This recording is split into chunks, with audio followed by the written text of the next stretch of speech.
Nagwawala, hindi mapakali. Animoy wala sa sarili.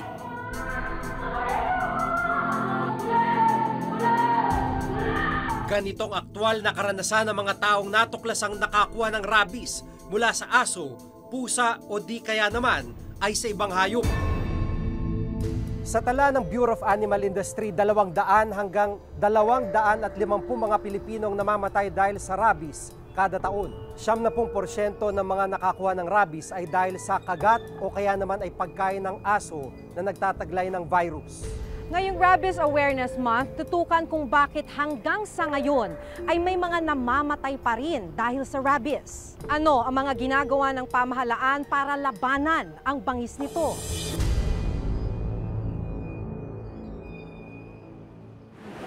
Pangalan po?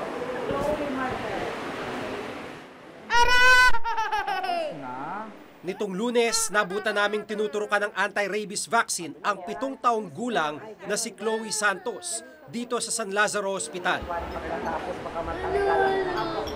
Huwag niyong hirap po. Hindi pa irarap. Kasi matatanggal ang bakuna. Ang kanyang lola Esther ang nagsugod sa kanya dito sa ospital. Bakit po siya nakagat ng alaga niyo? Dumambak po siya sa akin kasi akit siya sa kama. Oo. Yung aso ko po, seloso yun eh. Okay. Tingnan natin ulit. Ayun. Yung injection po is 4 na beses po babalik dito. So start tayo ngayon. Ang balik niyo po sa 13. Natatakot po ba kayo sa rabies? Oo naman. Kasi di ba napapanood sa TV, merong bigla na lang na natatakot sa liwanag, sa tubig, sa ano, di mga ganun, di ba? Kaya kahit na hindi ko alam na kagat yan or kahit ano lang siya, kalmot, kailangan magsekuridad kasi kawawa naman yung bata. Ang San Lazaro Hospital ang pinakamalaking animal bite treatment center sa buong bansa. Sa waiting area pa lang ng ospital, may nasa 50 pasyente ng nakagat o di kaya naman ay nakalmot ng aso o pusa. Ilan sa kanila ang pumayag na makapanayam namin. Maliit lang, no? Pagaling na po. Pagaling na. Kahit maliit po, basta dito, category 3. Major exposure. Aso, pusa. Aso, kaninong aso?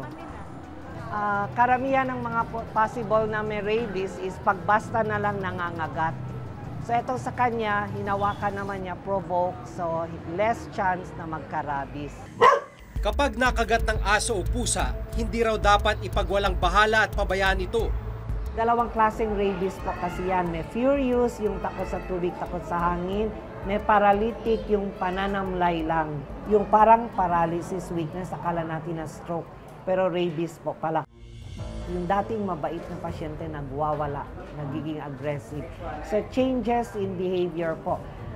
In general, yung nakikita natin sa asong ulol na behavior, yun din po ang makikita natin sa pasyente. Pag may rabies na po yan, confirm namin na case of rabies, 100% fatal po yan in the Philippines.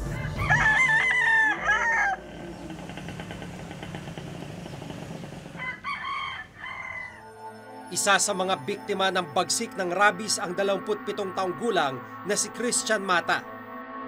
Sa kagustuhang makapaganda para sa kanyang kaarawan ay bumili ng aso itong si Christian. Pero ang problema, nakawala itong asong ito at sa kanyang paghuli dito na siya nakagat.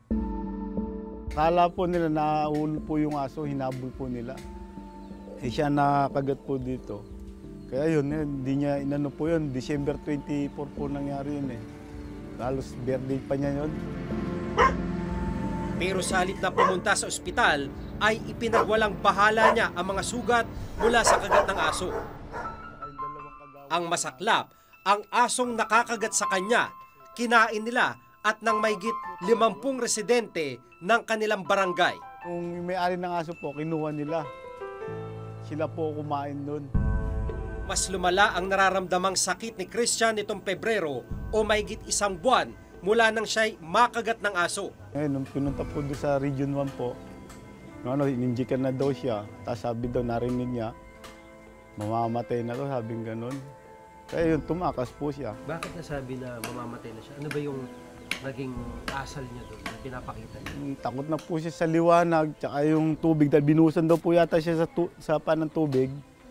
Parang takot na daw po. Pero talaga po takot na rin siya dahil kasi nung naiuwi po dito, tumakbo po kagad sa kwarto eh. Tali niyo na ako, sabing gano'n. Baka hindi ko na kaya ito, sabing gano'n.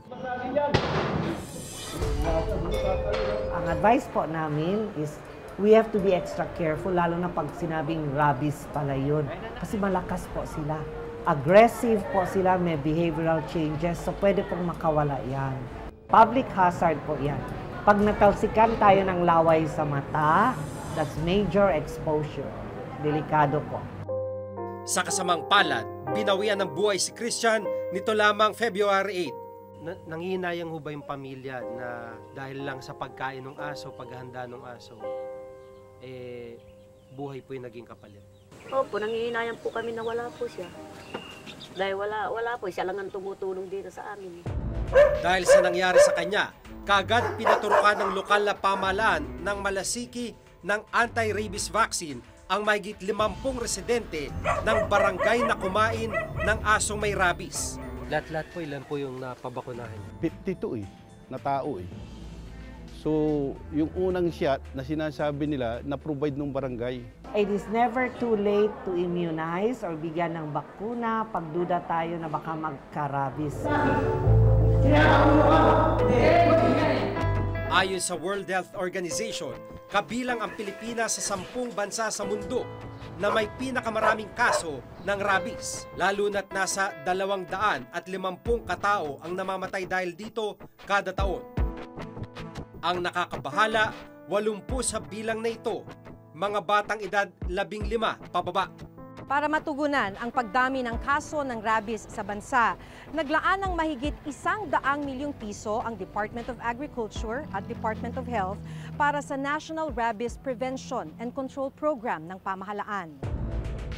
Kabilang sa programa ang mass vaccination ng 7 hanggang 8 milyong aso sa buong bansa. Taong 2020 naman ay target na maging rabies-free ang Pilipinas. Kung mabakunahan natin at least 70% of the dogs, we can safely say na ang protection is napakalaki na.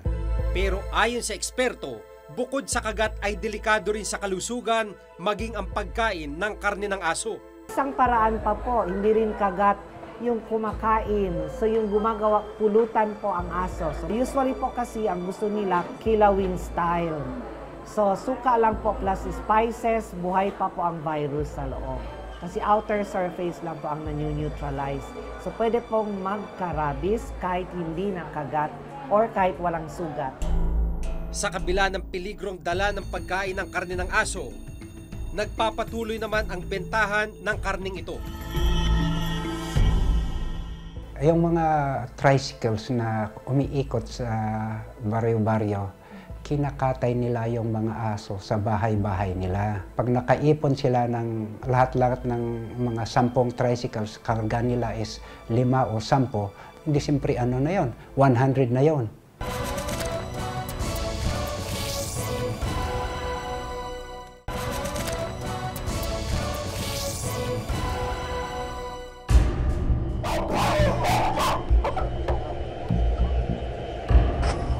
Sa kabila ng peligron dala ng pagkain ng karne ng aso, nagpapatuloy naman ang bentahan at pagkain nito.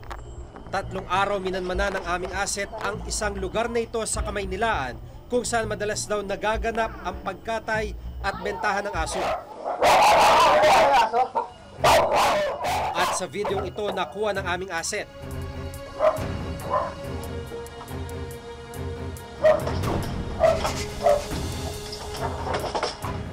Kitang-kita kung paano pinalo hanggang sa mamatay ang asong ito. Naibenta sa mga residente ng lugar ang karne ng aso sa halagang 100 at 20 piso kada kilo. Kung tutuusin, small time lang ang nakunang kalakalan ng asset. Dahil minsan na rin naidokumento ng Reporter's Notebook ang pag-rescue sa may 100 aso na ibabiyahe sana sa norte. Kasama noon ang isang non-government organization at opisyal ng Tarlac Police. Nagingalo ang ilan at wala ng buhay ang karamihan. Ganito ang kalunos-lunos na kalagayan ng mga asong nailigtas ng isang NGO at mga pulis kasamang Reporter's Notebook noong Abril 2013. Sangkot daw dito ang ilang malalaking dog meat trader na ibinebenta naman ng 700 hanggang 1,000 piso ang bawat aso. Sa tala ng Philippine National Police, humigit kumulang 300,000 asong kinakatay para sa karne taon-taon. Andito po kami ngayon sa Animal Kingdom Foundation dito sa Capas, Tarlac at bibisitahin sana namin yung mga aso na na-rescue nung nakarang taon. Doon sa 11 mga asong yun ay lahat po sila ay kinupkup ng iba't ibang mga kababayan natin na nandito nga po yung mga papeles at mga larawan nila ngayon na malusog na. Ano yung usual na sakit ng aso pagdating dito na kailangan yung gamutin o ayusin dun sa behavior ng aso? Yung dehydration, ayun. So binibigyan namin sila ng IV fluids. And then yung mga sakit sa balat like mange or yung gales. And then yung mga sugat, yung dahil sa pagmamaltrato ng mga nangangatay ng aso. Sa mga litratong nakuha naman namin mula sa isa pang NGO na Network for Animals, makikita na sinusunog muna ang mga aso bago ibenta. Lahat ng mga asong natagpuan nila sa isang warehouse sa Batangas noong 2013, kalunos-lunos ang sinapit sa kamay ng mga dog meat trader. Ang ginagawa nila ngayon is kinakatay nila yung mga aso sa bahay-bahay nila. Pag nakaipon sila ng lahat-lahat ng mga 10 tricycles, karga nila is 5 o 10, hindi siyempre na yon, 100 na yon.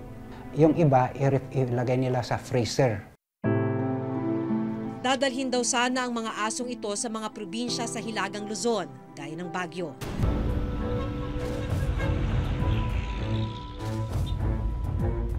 Ilang restaurant rin daw ang naghahain ng putaheng may karne ng aso. Agad kaming nagmanman sa ilang restaurant dito sa Baguio.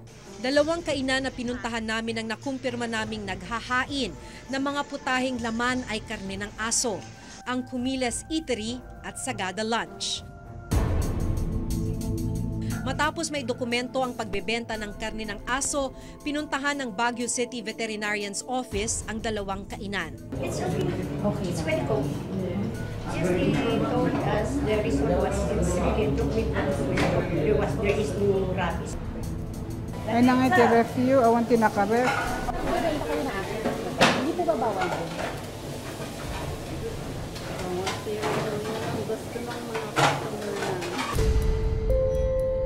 Nakasaad sa Republic Act 8485 o Animal Welfare Act na mahigpit na ipinagbabawal ang pagkain ng karne ng aso.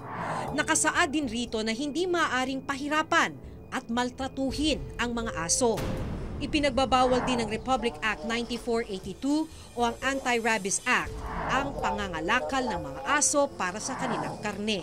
Ang PNP ang dapat na nagpapatupad nito, katuwang ang Bureau of Animal Industry at local government unit. There is the law, pero wala ka namang makitang lumalabas na nag-i-enforce o nag-i-implement ng batas eh. Sa dog meat trade, wala. Sa amin, mataas ang conviction kasi tinututukan namin every hearing, every trial, nandyan kami. We do not have a dedicated team na nakatutok dito. Ready namang rumisponde, ready namang gumalaw ang Philippine National Police once may magsusumbong tungkol dito or sabihin natin once na may mamomonitor kami na mga ganitong illegal na activity. Ayon sa Animal Welfare Act, maaaring magkatay ng aso kung bahagi ito ng isang religious, tribal o ethnic ritual. Subalit dapat ito ay ipinapaalam at itinatala ng mga leader ng kanilang grupo. Pero ibang usapan na raw kapag pinagkakakitaan na ang karne ng aso. We have some laws that protects indigenous tribe to really express their views as long as monitored sila. Ang we are against that mostly is the commercialization of it.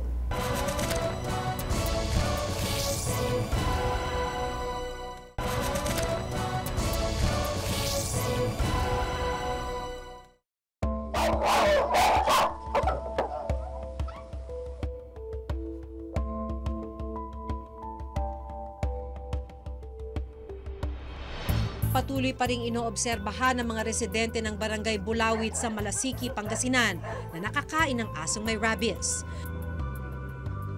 Habang si Chloe Santos nakauwi na sa kanilang tahanan. Babalik sila sa susunod na linggo sa San Lazaro Hospital upang muling magpaturok ng anti-rabies vaccine. Tinali ko nga yung aso ko para nga, kasi nga, yun lang ang aso sa amin. Nakakatakot din kasi. Kaisa-isang anak to ng nanay niya eh.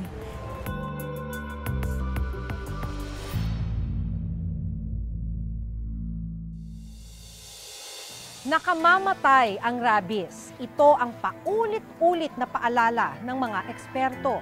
Kaya dapat mas paigtingin pa ang pagbabantay sa mga sangkot sa bentahan ng karne nito at tiyaking mapigilan ang pagkalat ng virus sa mga aso at ibang mga hayop nang sa gayon ay wala nang muling mabiktima nito.